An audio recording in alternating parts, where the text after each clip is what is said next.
નમસ્કાર, આપ જોઈ રહ્યા છો TV13 ગુજરાતી। હું છું સંજીવની। વિગતવાર સમાચારની શરૂઆતમાં સૌથી પહેલા વાત અમદાવાદના વિરાટનગરમાં બિલ્ડર હત્યા મામલે મોટો ખુલાસો થયો છે।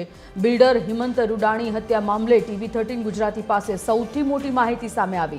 આ હત્યા કેસમાં અન્ય બિલ્ડરની સંડોવણી સામે આવી છે। બિલ્ડર મનસુખ લખાણી ઉર્ફે જેકી સંડોવણી સામે આવી। જેકી દ્વારા હત્યાનું કાવતરું રચવામાં આવ્યું હતું। પોલીસે બિલ્ડર મનસુખ લખાણીની પૂછપરછ શરૂ કરી છે।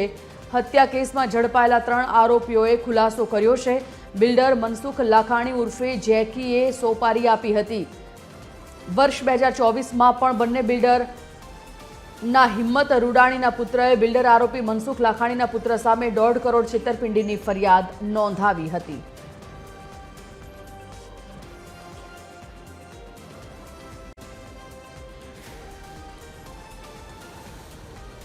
आज मुद्दा पर संवाददाता भावेश राजपूत लाइव जोड़ाई गया है। भावेश साथे विगते बात करिए। भावेश, बिल्डरनी हत्या मामले TV13 पासे सौथी मोटी माहिती है। सौथी पहला तो ये जाणीए कि आ बिल्डरनी हत्या आखा मुद्दा पर आ मामलामां कया मोटा खुलासाओ सामे आवी रह्या छे?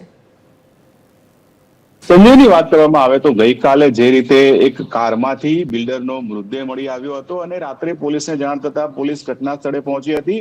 कारनी डेकीमांथी जे बिल्डर हिम्मतभाई रुदाणी छे तेमनो मृतदेह मळी आव्यो हतो अने जे मामले कुल जे 3 आरोपीओ छे जेमां एक कायदाना संघर्षमां आवतो किशोर छे अने तेनी साथे अन्य 2 आरोपीओ 3 आरोपीओनी धरपकड़ करवामां आवी छे। जो के आ केसमां जे रीते एक बाद एक नवा खुलासा आवी रह्या छे कारण के जे आरोपीओनी पोलीसे अटकायत करी छे तेमनी तपासमां सामे आव्युं छे के तेमने सोपारी आपीने आ हत्या कराववामां आवी हती अने महत्वनी वात छे के बिल्डर द्वारा ज आ कृत्य आचरवामां આવ્યું હોય તે પ્રકારના ખુલાસાઓ થયા છે।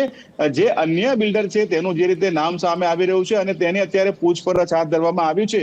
મનસુખ લાખાણી ઉર્ફે જેકી કે જે આ કેસમાં સૌથી મોટો આરોપી છે અને તેના દ્વારા જ આ જે હિંમતભાઈ રૂદાણી છે તેમની હત્યાનું કાવતરું કરવામાં આવ્યું હતું અને સોપારી આપીને આ ગુનાને અંજામ આપવામાં આવ્યો।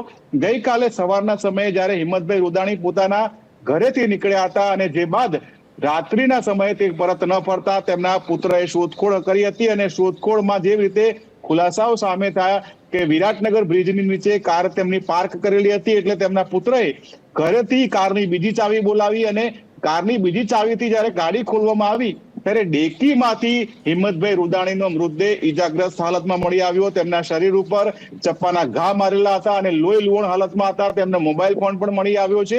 જો કે હવે તપાસમાં જે રીતે ખુલાસો થઈ શકે છે કારણ કે તેમને ઘરેથી જ્યારે નીકળ્યા ત્યારે કઈ જગ્યાએ લઈ જવામાં આવ્યા, કઈ જગ્યાએ આ હુમલો કરવામાં આવ્યો અને હુમલાખોરો હતા તેમને કેટલા રૂપિયા જે અન્ય બિલ્ડર છે તેના દ્વારા આપવામાં આવ્યા હતા તેવા અનેક તપાસના મુદ્દાઓ છે।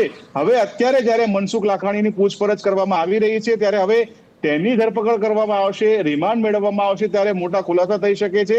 બંને બિલ્ડરો વચ્ચે ખરેખર કઈ બાબતને લઈને ઝઘડો હતો, અગાઉ જે ફરિયાદી થઈ હતી તે છેતરપિંડી હોય કે અન્ય બાબતોને લઈને હોય તેની અદાવત હતી કે પછી ધંધાકીય અદાવત હતી તે પણ એક મોટો સવાલ છે।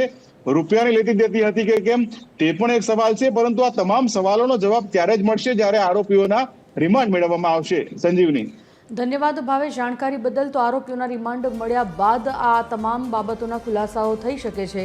આપને જણાવી દઈએ કે બિલ્ડર મનસુખ લાખાણી ઉર્ફે જેકીએ સોપારી આપી હતી। હવે આ આખો મામલોનો ખુલાસો થયો છે। વિરાટનગરમાં બિલ્ડર હત્યા કેસ મામલે પોલીસ તપાસ આગળ કરી રહી હતી જેમાં ખુલાસાઓ એક બાદ એક સામે આવી રહ્યા છે।